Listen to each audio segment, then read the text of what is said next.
कहते हैं कि भगवान हनुमान आज भी जीवित है। न बूढ़े होते हैं, न थकते हैं, न कभी इस संसार को छोड़ते हैं। समय बदल गया, युग बदल गए, लेकिन वो आज भी वही है। लेकिन सवाल आज भी वही है, वो हैं कहां? क्या वो हिमालय की बर्फीली चोटियों में छिपे हैं, या किसी घने जंगल में जहां इंसान कभी पहुंच ही नहीं सकता? या फिर वो हमारे बीच ही हैं, लेकिन हम उन्हें पहचान नहीं पा रहे। सदियों से ऋषि मुनि साधु एक ही सवाल लेकर निकले, हनुमान कहां है? किसी ने हिमालय की गुफाओं में तप किया, किसी ने जंगलों में वर्षों बिताए, किसी ने मंदिरों में जीवन गुजार दिया, लेकिन उत्तर किसी को नहीं मिला। भारत में हर गली, हर मंदिर उनके नाम से गूंजता है, लेकिन सिर्फ भारत ही नहीं, दुनिया के दूर दराज इलाकों में, जंगलों में रहने वाली जनजातियों में एक ऐसी शक्ति की पूजा होती है जो दिखती नहीं, लेकिन महसूस होती है। हिमालय की ऊंचाइयों में, जहां शांति इतनी गहरी है कि समय भी ठहर जाता है, वहां आज भी उनके होने का अनुभव होता है, जैसे वे अभी भी तपस्या में लीन हो। जितना इंसान बाहर खोजता है, उतना ही वो उनसे दूर होता जाता है, क्योंकि हनुमान को देखने के लिए आंखों की नहीं, विश्वास की जरूरत होती है, भक्ति की जरूरत होती है।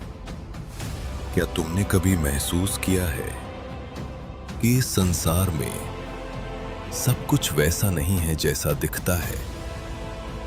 कलयुग के इस समय में, जहां अधर्म बढ़ रहा है, जहां मनुष्य अपने ही मार्ग से भटक रहा है, वहां भी एक ऐसी शक्ति है जो कभी सोती नहीं, जो कभी रुकती नहीं। वह हर स्थान पर है, परंतु दिखाई नहीं देती। लोग कहते हैं भगवान इस पृथ्वी से चले गए, पर सत्य कुछ और ही है। वे केवल एक देव नहीं है, केवल एक योद्धा नहीं, वे उस सत्य का प्रतीक है जो समय से परे है। सदियां बीत जाती हैं, राज्य बदल जाते हैं, मनुष्य आते हैं और चले जाते हैं, परंतु वे वही रहते हैं, अविनाशी, अजर, अमर। एक ऐसा अस्तित्व जिसे न समय छू सकता है, न मृत्यु समाप्त कर सकती है। और तभी साधु की आंखें खुलती हैं। वो बाहर नहीं देखता, अंदर देखता है, और उसे समझ आता है कि जिनकी वो खोज कर रहा था, वे बाहर नहीं, उसके भीतर है। एक दिन वो साधु पूरी तरह थक जाता है। वो बैठ जाता है, आंखें बंद कर लेता है और कहता है, हे प्रभु, क्या मैं योग्य नहीं हूं? और उसी क्षण कुछ बदलता है। जब वो पास आते हैं तो हवा बदल जाती है, पत्ते हिलने लगते हैं, धरती हल्की सी कांप उठती है, पक्षी अचानक उड़ जाते हैं, जानवर रास्ता छोड़ देते हैं, डर से नहीं, सम्मान से।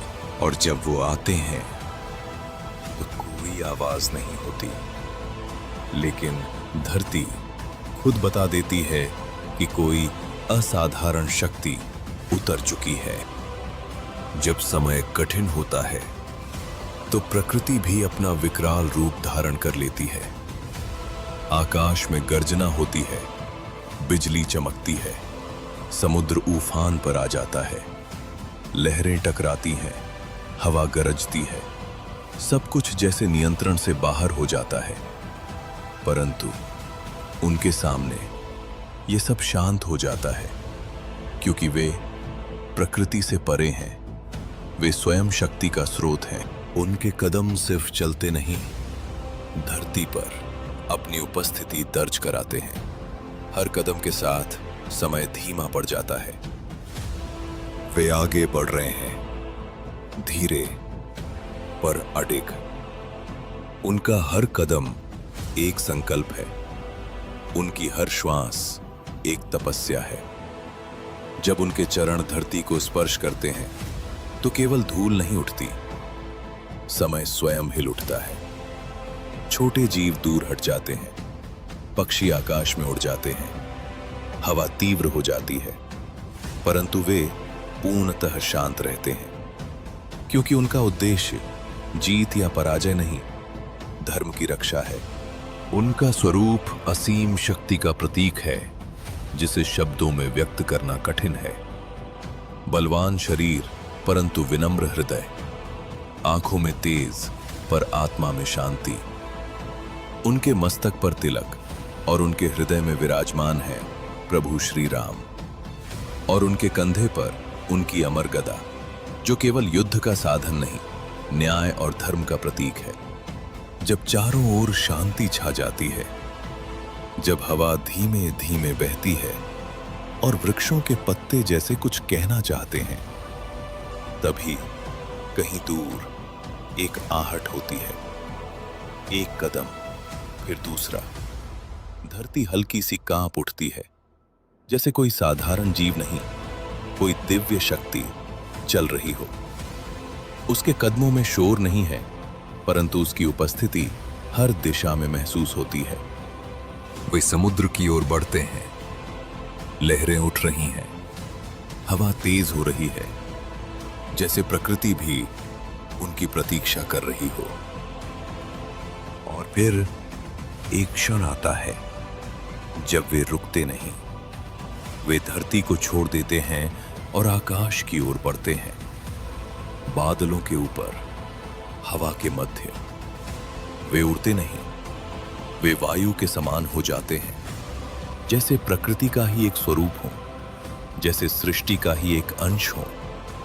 उनकी गति मानव समझ से परे है, असीम, अदृश्य, अपरिमेय।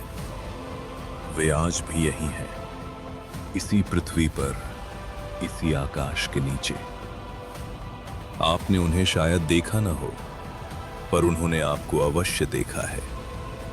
जब भी आप उनका नाम लेते हैं, जब भी आप श्री राम का स्मरण करते हैं, वे आपके और निकट आ जाते हैं, आपकी रक्षा करते हैं, आपको मार्ग दिखाते हैं। जब तक इस संसार में श्रद्धा है, भक्ति है और प्रभु श्री राम का नाम है, तब तक वे यहीं रहेंगे। महावीर, पवन पुत्र, बजरंगबली, श्री हनुमान जी।